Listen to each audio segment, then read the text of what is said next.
અમદાવાદના ચોમાસામાં રોડ મગરની પીઠ જેવા થઈ જાય છે। 2 મહિના પહેલા જ બનેલો રાજપથ રંગોલી રોડ પણ વરસાદમાં ધોવાઈ ગયો। રોડ પર ખાડા પડી જતા વાહન ચાલકોને ભારે હાલાકી પડી રહી છે।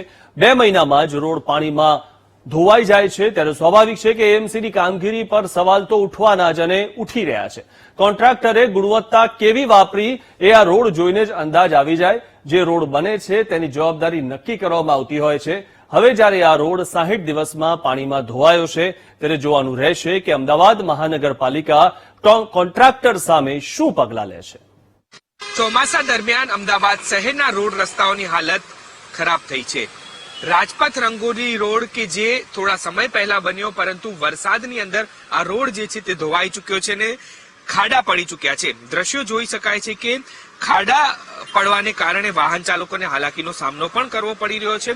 પરંતુ સૌથી મહત્વની બાબત છે કે થોડા સમય પહેલા નવો બનેલો આ રોડ જે છે તે વરસાદમાં ધોવાઈ જતા અનેક સવાલો જે છે તે રોડની કામગીરી પર ઉભા થઈ રહ્યા છે। અમદાવાદ મહાનગરપાલિકા પ્રી મોન્સૂનની કામગીરી કરતી હોય છે અને તે પહેલા રોડ રસ્તા જે છે તે આ બન્યા હતા, પરંતુ વરસાદની અંદર રોડ રસ્તા ધોવાઈ ચૂક્યા છે। રોડની લાયબિલિટી પ્રમાણે જે કોન્ટ્રાક્ટર છે તેની સામે શું કાર્યવાહી થાય છે તે જોવાનું રહે છે।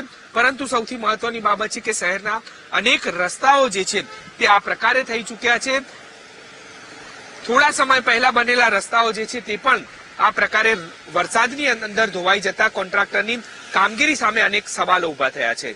કેમેરામેન પ્રવીણ વાઘેલા સાથે દીપક સોલંકી, વીટીવી ન્યૂઝ, અમદાવાદ।